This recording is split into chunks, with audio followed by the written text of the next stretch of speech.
আসসালামু আলাইকুম। কি অবস্থা, সবাই কেমন আছেন? আশা করি সবাই ভালো আছেন।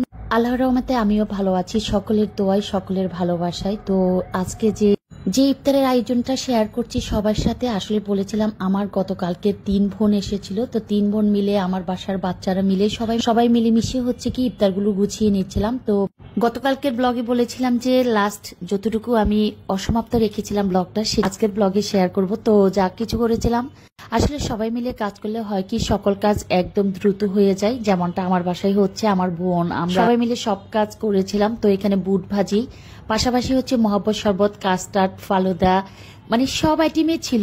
একই আইটেম দিয়ে অনেকগুলো আইটেম করা হয়েছিল। পাশাপাশি ছিল আমাদের মহব্বত শরবতটা ছিল সবার জন্য একদম আকর্ষণীয় একটা শরবত। এই রমজানের প্রথম হচ্ছে গতকালকে আমরা মহব্বত শরবতটা খেয়েছিলাম। তো পাশাপাশি একটা কথা শেয়ার না করলে আসলে অসমাপ্ত থেকে যাবে। এখানে হচ্ছে আজকের পুরো রমজানে হচ্ছে আমাদের বাসার এক রোজাদার হচ্ছে ডায়েট করছে, রমজানের পাশাপাশি হচ্ছে কার্বোহাইড্রেটটা একদম ইগনোর করছে। তো তার জন্য হচ্ছে আমরা একদম ইফতারের আইটেমে হচ্ছে শাক রান্না রাখছি, যেহেতু সে ভেজিটেবল বা হচ্ছে কাস্টার্ডটা না খেলেও, যেমন আমরা ফ্রুট সালাদ করেছিলাম ওটা খাবে, পাশাপাশি হচ্ছে একটু শাক রান্না খাবে, যেগুলাতে ওনার যে ওয়েট বাড়বে না সেগুলো খাবে। তো এদিকে হচ্ছে শাক রান্না করা হচ্ছে, ওদিকে হচ্ছে যে কাস্টার্ডটা রেডি করা হচ্ছে বা ফালুদা যেটাই রেডি করছে না সেটার জন্য হচ্ছে ফুড কালার বা হচ্ছে বিভিন্ন ধরনের আইটেমগুলো পুরো বাসাতে হচ্ছে যে যার মতো করে কাজগুলো এগিয়ে নিচ্ছে। আসলে 10 মিনিট করে কাজ যেটি নাহিলাজ। তো আসলে সবাই মিলে কাজ করলে কাজগুলো একদম তাড়াতাড়ি সমাপ্ত হয়, এটি হচ্ছে সবচেয়ে বড় কথা। যেমন পেঁয়াজগুলো ভাজি করে নেওয়া হয়েছে, ওদিকে হচ্ছে ফ্রুট সালাদের জন্য টক দই দিয়ে হচ্ছে ফ্রুট সালাদটা করা হচ্ছে। পাশাপাশি হচ্ছে মহব্বত শরবতটাকে একদম সুন্দরভাবে ডেকোরেশন করা, মানে আকর্ষণীয় খাবারই হচ্ছে আজকে আমাদের মহব্বত শরবত।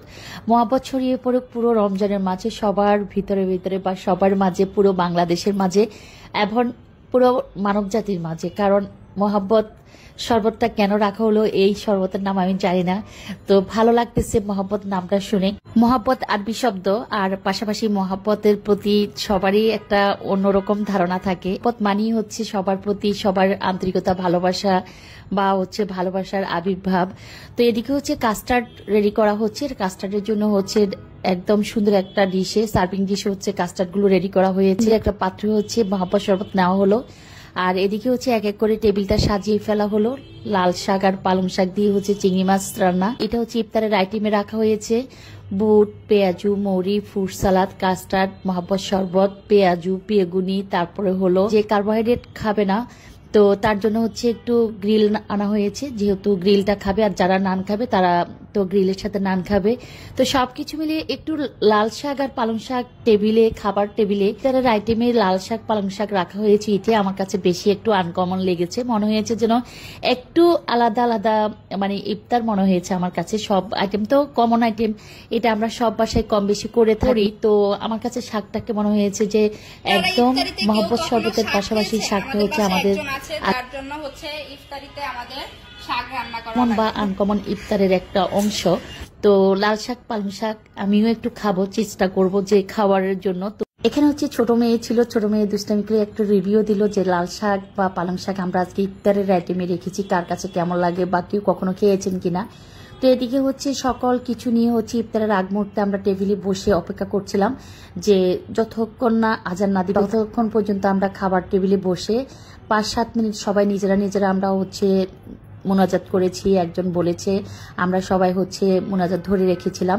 আজানের 5 থেকে 7 মিনিট আগ পর্যন্ত সবাই টেবিলে অংশগ্রহণ করেছিল।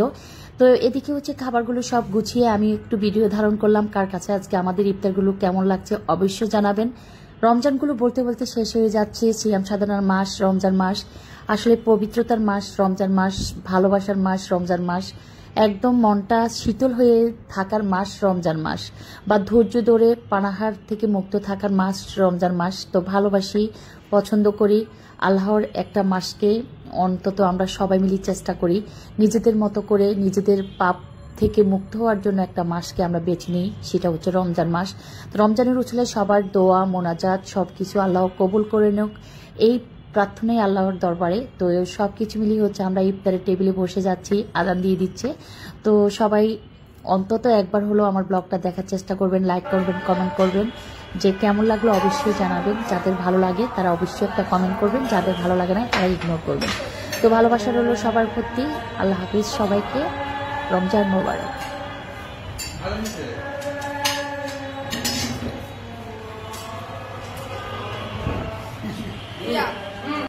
সংসার নামক কথাটার সাথে একবার যারা জড়িয়ে গিয়েছেন তারা কিন্তু আর কোথাও ফেরত যেতে পারবে না। ওই সংসারে আপনাকে, সংসারের মায়াজালে আপনাকে ঘুরে ফিরে থাকতে হবে। আসলে আমরা গৃহিণী, আমরা যারা হাউস ওয়াইফ বা বাসায় থাকি, রান্নাবান্না পছন্দ করি, যৌথ ফ্যামিলিতে থাকি, তাদের জন্য রান্নাঘরটা তার পরিবারের একটা অংশ। সারাদিন শত ব্যস্ততার মাঝেও কিন্তু আপনার রান্নাঘরটাকে মনে করতে হবে যে সারাদিনের 90% থেকে বা 80% আপনার রান্নাঘরেই কেটে যাবে। আর যৌথ ফ্যামিলি হলে তো কথাই নেই, তাহলে তো আরেকটু বেশি আপনাকে রান্নাঘরে সময় দিতে হবে। তো সকল কিছুর জন্য শুকরিয়া আদায় করি। আমি আমার ব্লগে যারা আছেন, যারা প্রতিদিন আমার ব্লগগুলো দেখছেন, সবাইকে অনেক অনেক ধন্যবাদ। তো আজকে হচ্ছে একদম প্রশংসনীয় একটা তরকারি রান্না করছি, সেটা হচ্ছে লতি তরকারি দিয়ে ইলিশ মাছ। প্রথমে আমি ইলিশ মাছগুলোকে ভালো করে ফ্রেশ করে উপরের আঁশগুলো ফেলে দিয়ে দেন কুটে নিচ্ছি। আর এদিকে হচ্ছে লতি কাটতেছি। লতি কাটা মানে একটা বিপজ্জনক, আমার জন্য মনে হয় যেন অনেক কষ্টের একটা তরকারি, সেটা হচ্ছে লতি তরকারি। এত বিরক্ত লাগে আমার এই লতি কাটতে, কিন্তু আজকে হচ্ছে কি, আজকে ময়ফুল অনেক কাজ করছে, এদিকে হচ্ছে লতি কাটার কেউ নেই, আমি লতিগুলো আজকে কাটতেছি। তারপর হচ্ছে দিয়েছিলাম ধনিয়া পাতা আর মরিচ ভর্তা করতে। তো এদিকে হচ্ছে আমি লতিগুলো কেটে ভালো করে উপরের আঁশটা ফেলে দিচ্ছি। আর অনেক কষ্টকর কেন জানি এই লতি তরকারি কাটতে, আমার অনেক প্যারা। লতি তরকারি কখনো আমি এমন একটা কাটি না, তবে ময়ফুল অনেক সুন্দর করে লতি তরকারি কাটে। আজকে নতুন ভাবে প্র্যাকটিস করতেছি যাতে লতি তরকারিগুলো কেটে আমি ইলিশ মাছ দিয়ে রান্না করতে পারি। আর ইলিশ মাছের সাথে লতি তরকারি এত এত বেশি মানে মজাদার হয়। তবে সবার ক্ষেত্রে না, শুধু যারা লতি পছন্দ করে, ইলিশ মাছ খেতে পছন্দ করে, তাদের জন্য বলছি লতি তরকারি কুটতে কষ্ট হলো, বাট রান্না করার পর ইলিশ মাছ দিয়ে আপনি খেতে বসে মনে হবে যে ভাতের চেয়ে আপনি লতি আর ইলিশ মাছ অনেক খাচ্ছেন। আসলে লতি অনেকে পছন্দ করে না, আবার অনেকে পছন্দ করে। তো আমার বাসায় আমি ইলিশ মাছ দিয়ে সবচেয়ে বেশি বেটার ফিল করি। আমার মনে হয় যেন ইলিশ মাছ দিয়ে সবচেয়ে এই লতিটা ইলিশ মাছের সাথে বেশি যায়। অন্য কোনো তরকারি বা চিংড়ি মাছ দিয়ে রান্না করলেও এতটা মজা হয় না, ইলিশ মাছ দিয়ে রান্না করলে যে মজাটা পাওয়া যায় বা যে স্বাদ পাওয়া যায়। আমার সবচেয়ে বিপজ্জনক কাজ হচ্ছে লতি কাটা, ছোট ছোট চিংড়ি মাছ কাটা, কই মাছ কাটা। এগুলো হচ্ছে আমার মনে যেন কেউ কাটতে বললে তখন আমি খুব বিপদের সম্মুখীন হয়ে পড়ি। আর এদিকে হচ্ছে আমি লতি কাটতেছি, আর ওদিকে হচ্ছে ময়ফুল মরিচ ভর্তা আর হচ্ছে ধনিয়া পাতা ভর্তা করতেছে। আসলে ভর্তা প্রিয় আমার বাসায় সবাই, তো মরিচ ভর্তাটা আমার বাসায় সবচেয়ে বেশি বেশি বানানো হয়, কারণ আমরা সবাই একটু ঝাল খাই। যেমন তরকারিতে বেশিরভাগ ঝাল না খেলেও নিয়ম মাফিক একটা ঝাল দেওয়ার পরে আবার কিন্তু আমরা এক্সট্রা একটু মরিচ ভর্তা করে নিই সবাই খাওয়ার জন্য। আর লতি কেটে আমার হাতের অবস্থা 12টা, এই জন্য আমি লতি ধরি না। লতির কষ আর লালচে লালচে একটা আয়রনের আবরণে পুরো হাত লাল হয়ে গিয়েছিল, তো আমি ঘষে ঘষে হাতের দাগগুলো উঠিয়ে ফেললাম। এদিকে হয়েছে কি, মশলা কষিয়ে রেখেছিলাম মাছের জন্য, তো মাছগুলো দিয়ে দিচ্ছি কষানোর মশলাতে। তো দেওয়ার পর মাছগুলো যখন কষানো হবে তারপর আমি লতি দিব। আর অনেকে হয় কি, আমরা যারা রান্না করি তখন অনেক সময় হয় কি, লতি তরকারি বা যে কোনো তরকারি যখন রান্না করি আমরা মাছটা, যেমন আমার মা সব সময় মাছ উঠিয়ে তারপর তরকারি কষিয়ে, আবার যখন তরকারিটা কষানো হতো বা আধা সিদ্ধ হয়ে আসতো তখন মাছ উপর দিয়ে দিত। আর যেমন কিছু কিছু তরকারি আছে, যেমন লতি মাছ একসাথে দিয়ে দিলেই কিন্তু সিদ্ধ হয়ে যাওয়ার কথা। আমি মাছে আর লতি একসাথে দিয়ে দিব। মাছটা যখন ভালো করে একটু কষানো হবে তারপর আমি লতি উপর দিয়ে ঢাকনাকে দিয়ে ঢেকে চুলার অল্প আঁচে রাখবো। তাতে হবে কি, আমার লতি আর মাছ একসাথে চলে আসবে। এদিকে হচ্ছে দুপুরবেলা যেহেতু একটু টক খেতে ইচ্ছে করতেছিল, তাই আমি আম ছেলে নিলাম। আর এই সিজনটা হচ্ছে কি, একটু দুপুরবেলা কাঁচা আম বা জাম ভর্তা এগুলো একটু খেতে ভালো লাগে। আমি এটা আমার অনুভূতির কথা জানাচ্ছি, সবার অনুভূতি কি আমি আসলে জানি না। তো আমার বাসায় হচ্ছে কি 11টা থেকে 12টার ভিতরে যে কোনো টক ফল আমরা সবাই খুব পছন্দ করি, বাসায় না থাকলেও নিচে পাঠিয়ে আনা হয়। আর হচ্ছে 11টা থেকে 12টার ভিতরে যদি কোনো টক ফল বাসায় না থাকে সেই ক্ষেত্রে আমরা লেবু পানি খাওয়ার চেষ্টা করি সবাই। এটা হচ্ছে আমার বাসায় একটা মানে বদভ্যাসে পরিণত হয়েছে।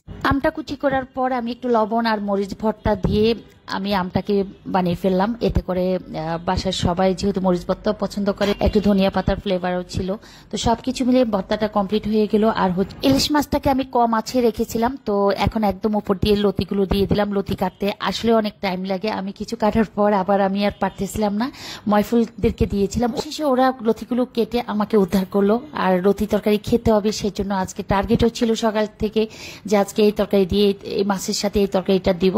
তো অবশেষে যেহেতু কাটা হলো, এখন রান্নার প্রসেসিংটা চলতেছে। আলহামদুলিল্লাহ, শুক্রিয়া লতি, তোমাকে অনেক ধন্যবাদ যে তুমি স্বাদের বাট তোমাকে কাটাকাটি করতে এতটা কষ্ট, এটা একদম ছোটবেলা থেকে আমার এটার প্রতি খাওয়ার প্রতি অনেক লোভ, তবে কাটার প্রতি অনেক অনীহা, যে কাটতে অনেক কষ্ট, খুব হিজিবিজি আমার লাগে। তো আমি যে বললাম চুলার অল্প আছে, আমি লতিটাকে রেখে দিচ্ছি আর একদম কম ঝোলে আমি চুলার আছে রাখছি, যাতে করে মাছ, যেহেতু ইলিশ মাছটা সফট একটা মাছ, লতি তরকারিও সফট একটা মাছ, সেক্ষেত্রে যেন দুটো একসাথে চলে আসে। ধনিয়া পাতা দিয়ে চুলা বন্ধ করে দিলাম। অবশেষে লতি রান্না কমপ্লিট হলো। অনেক জল্পনা কল্পনা আর সবার সাথে গল্প করতে করতে বদনাম সুনাম সব কিছু, আর নিজেরও অভিজ্ঞতা সম্পূর্ণ প্রকাশ করলাম সবার কাছে। তো আজকের ভিডিওটা কেমন লাগলো? লতির প্রশংসা, লতি লতি লতি নাম নিতে আজকে আমার পুরো ব্লগ শেষ। আমি জানি আজকে কমেন্টে সবাই বলবে যে আপু এতবার লতির নাম নিয়েছে, শুনতে শুনতে কান ঝালাপালা হয়ে গেছে। তো সো সরি, একদম মন থেকে ক্ষমা চাচ্ছি সবার কাছে, আজকে লতির নাম এতবার বলেছি তাই। তো আল্লাহ হাফেজ সবাইকে, সবাই অনেক অনেক ভালো থাকবেন।